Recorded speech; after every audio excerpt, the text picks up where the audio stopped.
once a year. I come up to Dalhart here, among other places, but I think we're pretty good now on an October schedule.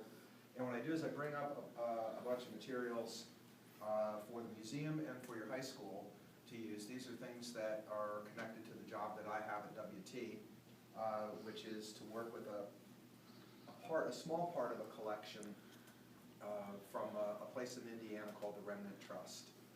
Remnant Trust is a private organization, educational foundation, that's basically what it does is it's a rare book and manuscript lending library in a way. They've got about 1,300 pieces of original manuscripts, first edition or rare books, or original documents, sort of like government documents, things like that that don't qualify quite as a book but are important.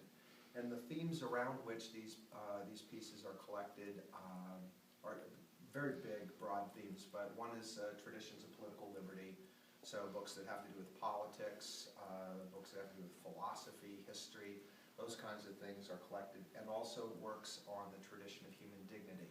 So that can be all kinds of other stuff as well, philosophy, religion, art, literature. So collectively, the disciplines that in college we call the liberal arts, or the humanities. These are the basic courses that are supported by these books. And the goal of the Remnant Trust, its goal is to get these books in the hands of college and university students and their professors, as opposed to having them just locked up in rare book archives and things like that, which is where they normally would be. Usually would have to be a scholar, like an advanced graduate student or a professor, something like that, to have access to a lot of these books. The Remnant Trust wants to have undergraduates and their professors work with these materials in their classrooms. And I've met a number of interesting people since I came to the Panhandle a few years ago, among them Clint Talley and a few others, and Nick here at the museum.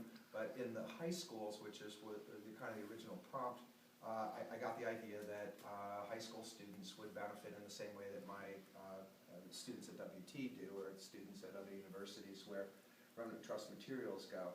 So here's our gamble. Our gamble is that if I bring these books up to Dalhart, drive up from Amarillo, and apparently get free cookies for doing that, that's really, that pays for the gas. If I come up here and drop off these books with high school teachers, that they'll find a way to use these materials in a creative way in your classrooms and make those experiences a little more interesting. And so that's been a pretty successful experience. So far, we've done this not only at Dalhart, but we've done it in Panhandle, in the Canyon High Schools, Ascension Academy in Amarillo. I'm going up to Perryton next week. So there's a number of high schools that we're trying this out. And here's what we hope.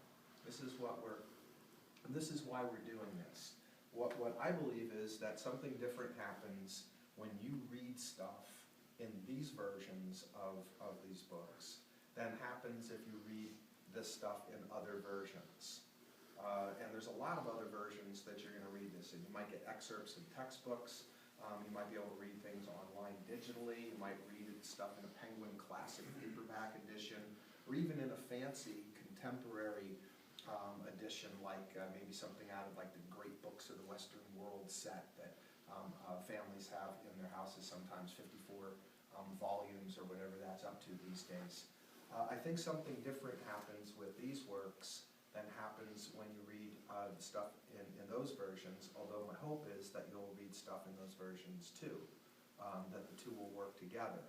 But this is what I mean.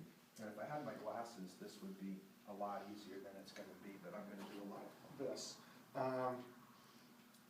Here's a book. Now, you might not consider this to be either a great book. Okay, let's see what this is up to. This little slender volume is up against really well-known things like, we were talking about this before, Thomas Hobbes, very important political philosopher, 17th century political philosopher, one of the most important thinkers leading up to the American Revolution. So he's 17th century.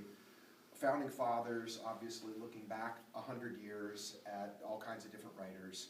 Thomas Hobbes wrote something called the Leviathan, very important piece. Maybe some of you have already heard about it in your classes, history classes, government classes. The Leviathan